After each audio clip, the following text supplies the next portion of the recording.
Hi, this is AJ. Welcome to the Handyman process. If you're new to my channel, the purpose of my channel is to kind of get behind the scenes of the handyman business industry from a data insight and a process perspective.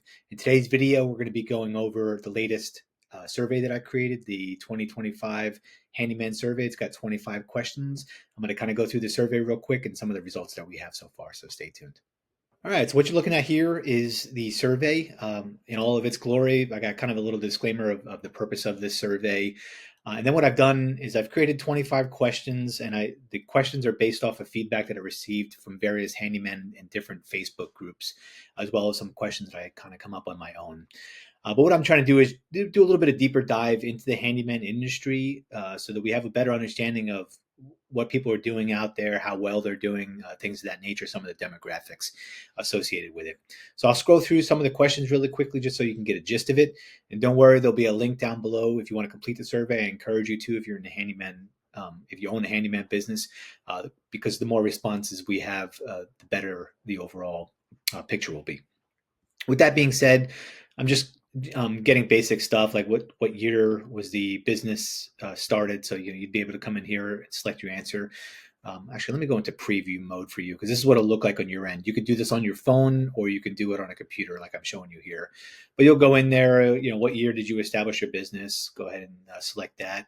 What country do you live in? What state or province? So far, I have 96% people from the US, but I have a few folks from Australia as well as Canada. So thanks for submitting that. And I encourage anyone really around the world, if you watch this video and you want to contribute, you run a handyman business, please feel free. Next, we get down to age, years of experience, gender, which best describes your structure, your business structure. If you are one of those other countries and these things don't apply to you, just hit the other button and enter what does apply to you. Where do you run your business from? You'll see in a minute as I go over some of the results. The majority of folks are running out of their house. Working part-time, full-time. If you work part-time, what is your day job? That's pretty interesting. I'll highlight that as we move forward. The primary services that you're offering, go ahead and click on that. The primary client types, what you can do with this one is you can drag it around if you're doing mostly commercial business or property managers. Just rank them. Like for me, it would be homeowners, followed by real estate agents, followed by property managers and commercial business. That way we can see where the majority of people are kind of doing their work. Next week, down to the revenue. This is something that a lot of people are interested in. What is your approximate revenue? So go ahead and click on the range that you fall into. And then everybody says, well, you can't just look at revenue. So I've added this section here where I'm asking, how much did you pay yourself last year? And interestingly, as you'll see in a minute, a lot of people are paying themselves less than $5,000. That could be because of a couple of reasons. They're just starting off, they're reinvesting in the business, they're very savvy with taxes. I'm not really sure, but that's what the data is telling me so far. So it's pretty interesting to see that come through. Then this is another surprising one. So I threw a net worth question here to kind of see across the industry where people are sitting financially. If you had a big group where nobody's really increased their net worth, and maybe it's not a good industry, but so far I think we have 9 millionaires that have identified themselves. So you go in here, and net worth is simply what do you own minus what do you owe? What does that number work out to, right? And include things like retirement assets, cars, houses, and then it would subtract things like mortgages, loans, what have you. So just be honest on that. Moving down, what platforms do you have a presence on? This is pretty interesting to see where people are getting their work from.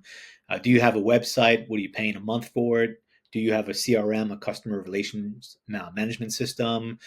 Banking, what type of vehicles are you using? Favorite jobs, most profitable jobs?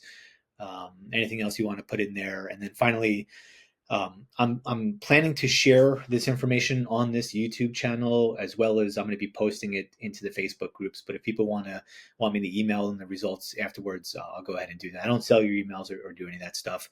But if you want that, I'll email it to everybody when I'm done. I'll probably put all this stuff into like a Google spreadsheet or a Google Doc. All right. So that's the survey. That's the boring part. It's taken people between a minute to 10 minutes to complete this thing. So it's not taking a whole lot of time. So let's get out of this and let's go back into what is the data telling us so far. All right. So I'm going to zoom out And if you're watching on a TV or a computer right now, you could also scan this QR code that you see here, and this will bring you straight to the survey. So please feel free to scan that QR code. You can pause the video, or if I talk long enough, you could just scan it while I'm talking. Anyway, let's get into some of the questions here and what does it look like? All right, so year business was established. So far, we have 23% coming in around 2024, and you can start to see the spread. So what this is telling me, right, the large majority of the people, and if I look at it from a different perspective, I scroll down here, the majority of people have started their business post 2020, post COVID, right? So a lot of us got into this business around the same time. I'm a 20, what am I, 20? 2022 or 23, I forgot. I'm somewhere in that 22, 23 range, and it looks like a lot of other people as well. And then the movement has really picked up. You can see in 2024, more people are jumping in. So that's awesome. If you're a 20, if you're anywhere in this range, 2020 to 2025, go ahead and give me a thumbs up. Let me know because it's cool. It's cool to have people coming in and doing this stuff. All right, moving down the line, where people live in, like I mentioned before, 94% are in the U.S. Some Canadians and some folks down under. I think I got one guy down under. So thanks for the down under vote. Appreciate it. Please tell your friends and family if they're handyman, go ahead and vote too. That would be great. Moving down states and provinces. Let me go to the tree map here. So in the states right now, it looks like Texas, Ohio, California, and Georgia are leading the pack. As I go further in, it'll dive into some of the other provinces. I'll do that once I get more submissions, because right now I have 59 submissions. But once we get a couple hundred, this data will really look tight. And not only will I have this tree map view, but I'll be consolidating and doing some other things. As a disclaimer, I'm a data scientist in my day job, so this is what I do kind of day in and day out. So I'll be trying to come up with some useful stuff, some things that may provide insight to everybody. So stay tuned for that. Moving down the line. Age-wise, where people falling out, again, the same thing. The majority of folks looks like between 25 to 55, with the peak being 35 to 44. So if you're 35 to 44 in that range, that's awesome. You're the next crowd coming up. If you're 25 to 34, and if you're 18 to 24 and you're considering it, man, there's a lot of opportunity right there. And if you're 65 plus, man, more power to you, because I'm only 49 and I'm hurting some days. So more power to my 65-year-olds. All right, moving down the line. Years of experience in the industry, pretty steady between 1 to 15. So a pretty decent spread. So that's pretty cool. And hopefully, if you're over 15 years and you want to identify yourself, go ahead and drop a comment down below, especially if you want to help other people out. Let them know, hey, if anybody wants to chat with me or talk to me and pick their brain, and if you're in the 1 to 5 or less than 1, look at the comments down below and see who's offering up assistance or whatever. Or if you want to see other topics that I'm not covering, go ahead and let me know. Moving down the gender line, what do we have? Can I see the number? All right, I think I have 2 female respondents so far, so that's good. If you're female and you're in this business, please go ahead and complete the survey. That would really be helpful. I know we have a lot of women out there. A shout out to Ladies Under Pressure. I know Lisa and Lane are kind of killing it up in Kentucky, so if you're watching, I appreciate it. And maybe you're the 2 there. I'm not sure, but if you are, thank you. Appreciate that. In terms of business structure, I probably should have reorganized this, because these are all correct, right? Sole proprietor, LLC, but I should have thrown a nuance in there. How are you taxed, right? Because you could be an LLC taxed as a sole proprietor. You could be an LLC taxed as an S corporation, but I didn't do that right now. So this is what I have. But by and large, the majority of folks are being LLC. And I'll say that's not, from my particular perspective, that's not really that big of a deal, especially if you're just starting out. Being a sole proprietor is fine. A lot of people do this for legal ramifications, but my recommendation is you're covered from a legality perspective, or I should say a liability perspective. You're covered with a liability perspective with an insurance policy. This does provide some protections of separating your assets from your personal assets from your business assets. But in the world of handyman, it's not that big of a deal. As you start to grow and your asset base grows, then it becomes a bigger deal. So I say all that to say, if you're just starting out, don't rush to get into an LLC. Start off as a sole proprietor, my recommendation. Then as you grow, if you want to become an LLC, you can.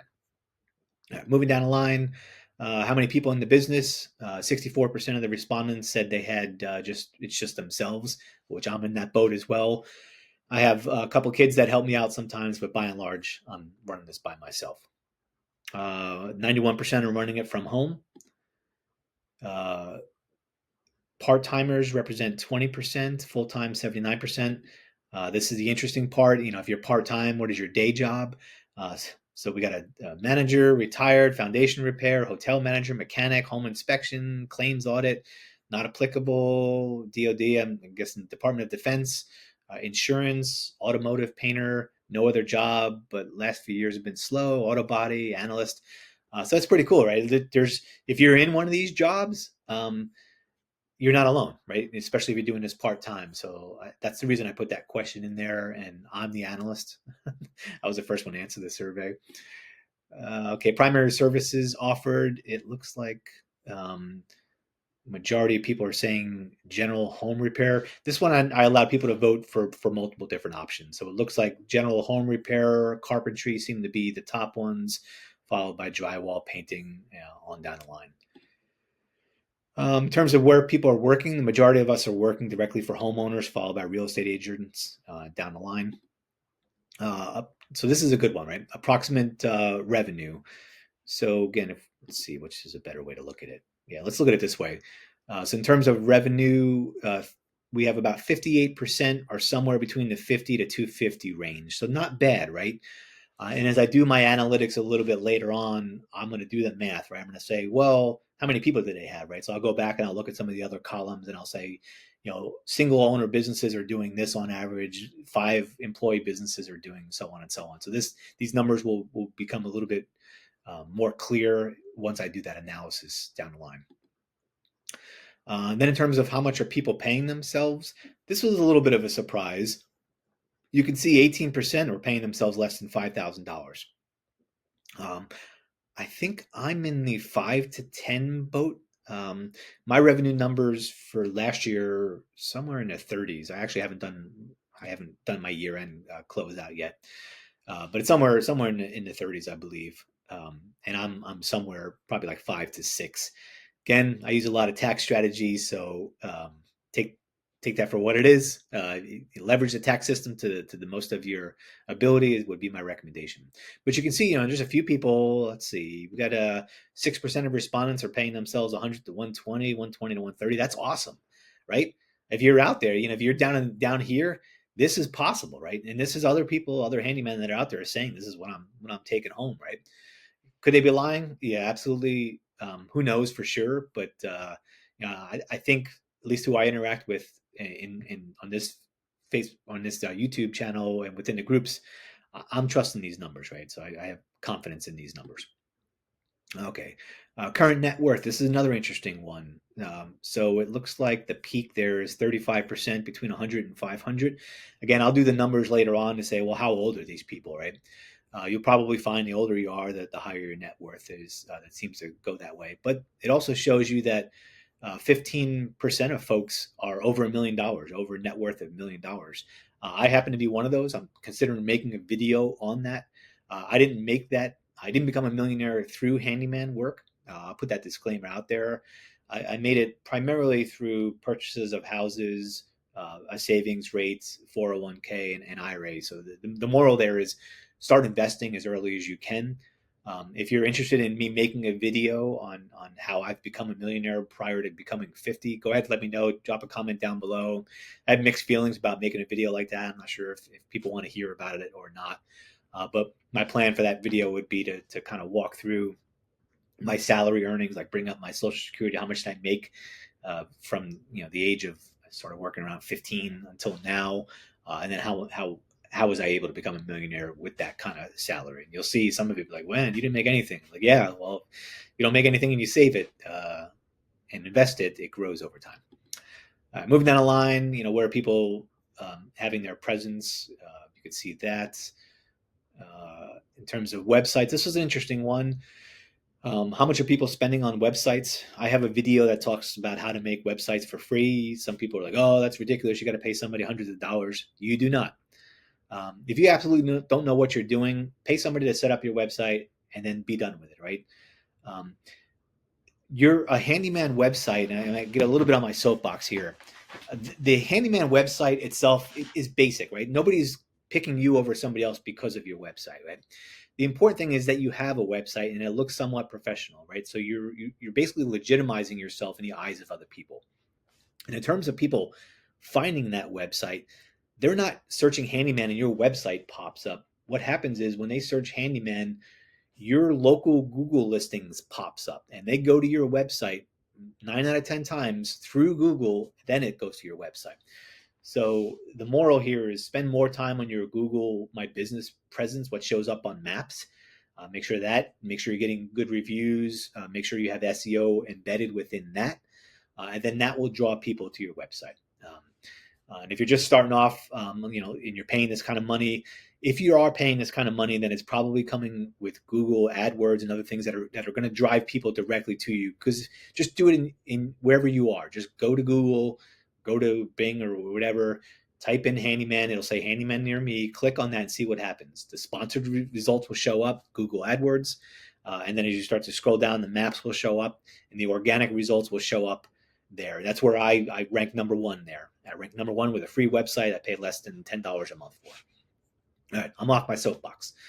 Moving down the line, what CRM system do you use? It looks like the majority are using Java right now. I'm a Markate guy.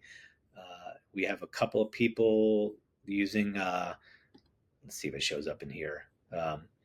Old school pen and paper, QuickBooks, a bunch of other things. So if you see one of the things on a list here that you really like, go ahead and drop a comment down below. Let me know, why you like old school pen and paper, or if yours isn't on this list, go ahead and let me know what it is. And then in terms of banking, I was surprised by this one actually. 67% of folks are using local banks and credit unions, and 21% are using online banks. This other category I put in there is if somebody wants to recommend a bank, they can go ahead and do that. So if you know me, I recommend Novo to everybody. So I run an online bank, and I can't live without it, to be honest with you. What question are we on? 21 here. In terms of vehicles people are using, 53% are using trucks, followed by vans, cars, trailers.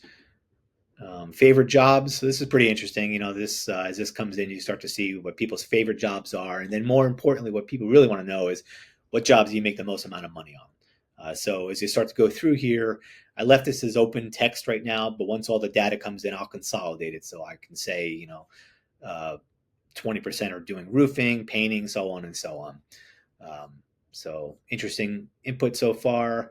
And then the final one, if there's anything else you want to share, there's some data there. The last question is if you want to share your email. I'm not going to pop that up because that's some sensitive information. Okay. Anyway, hopefully you're getting something out of this. If you haven't filled out the survey yet, please go ahead. Please click on the QR code over there or just scan it with your phone. It's going to take a few minutes. It took me 38 seconds to fill out the survey. Granted, I made it, so I knew I anticipated the questions. Plus, I didn't read all the stuff that I wrote at the top because I wrote it. Anyway, my point is I'm trying to make the handyman community a little bit more informed from a data perspective, some insights. This is going to lead to more questions. I plan to do this probably every year around this time to get a sense, to get a pulse of what's going on with the handyman community.